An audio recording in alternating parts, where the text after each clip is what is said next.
What's up, everyone? So just wanted to take you through the brand new track for Sweet Temper. This one's called Overdrive. First of all, how much of a beast this song is. This could be one of the biggest track counts that I've worked on in a rock song, like without a doubt. So overall, in total, it says 186 tracks, but that includes VCAs and buses and automation lanes and things like that, and as well as hidden tracks. But I'll just take you through quickly what there actually is. So we've got 17 tracks of drums. We've got 7 percussion tracks.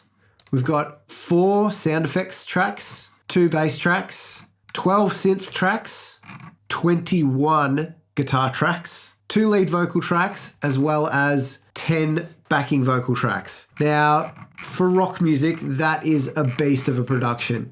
So I just wanted to highlight how much work went into this track, into this song. It's just, yeah, it's a beast of a song, and I really hope you check it out. I'll show you a couple of parts of the song.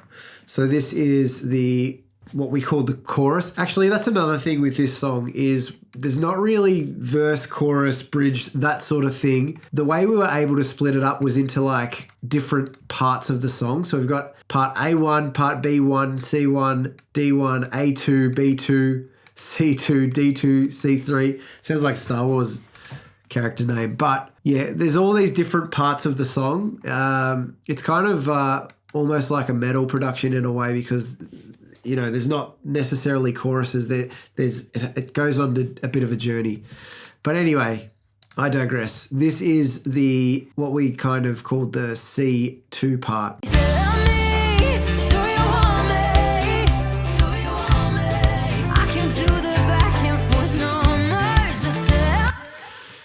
Then we've got, this is a cool part. I'll show you this part. Every time you walk away,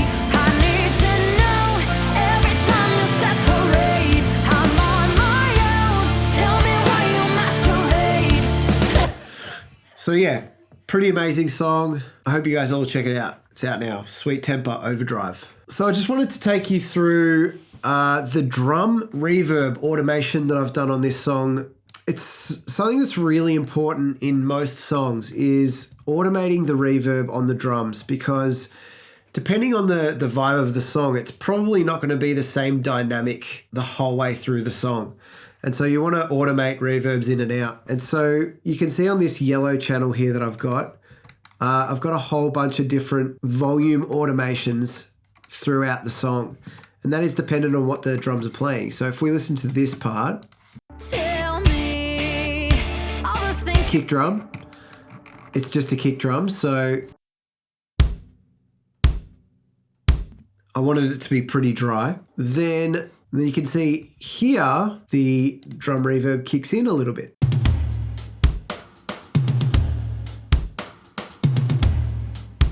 And of course that reverb's only on certain drums. It's not on every single drum in the drum kit. And then in this section here, you can see that I actually automate it up and down in level depending on what the drummer is playing.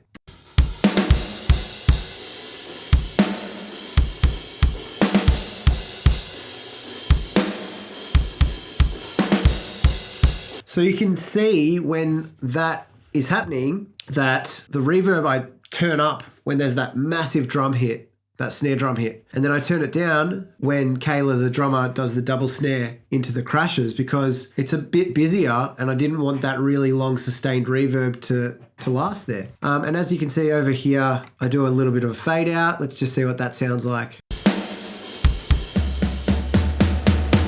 So that's a fade out and then a fade in of the reverb. So it just creates a lot of dynamics in the song, and you can see I automate it up and down throughout the rest of the track. It just adds so much movement to the track. And it's such a simple thing to do, is not having the reverb set at the one level the whole way through the song. So the next thing I want to take you through on this song is all of the different vocal effects that I've got going on throughout the song and how I automate them in and out as well. And as you can see here, these are all of my different sends and the different levels that I've got them sending to that track.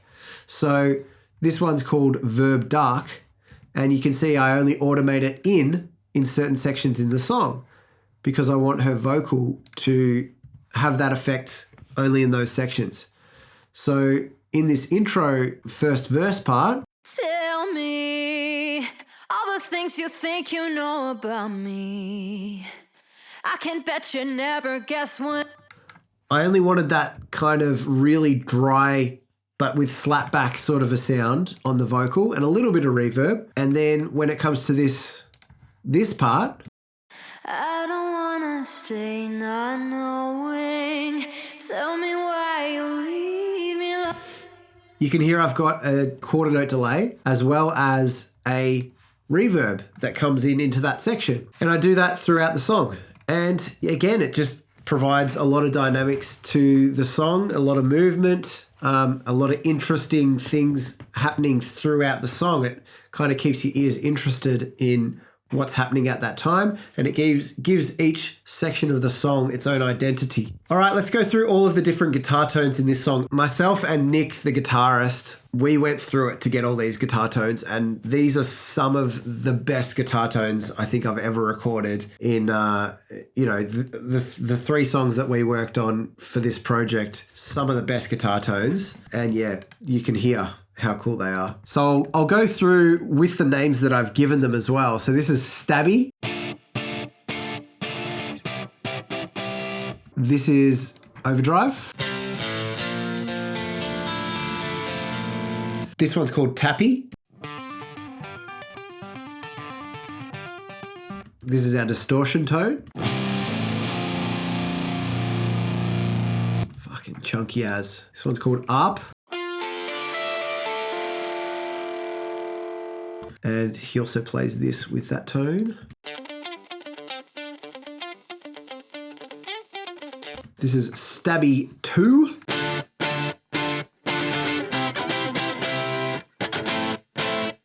This is the lead guitar tone.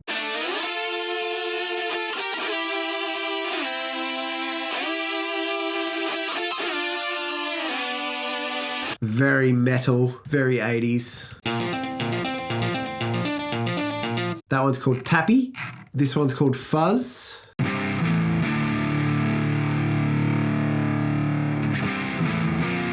And this is the guitar solo. This was actually from the demo that Nick had made. We just said we're not going to get a better guitar solo than this, so we just used this one. I added a couple of little effects here and there.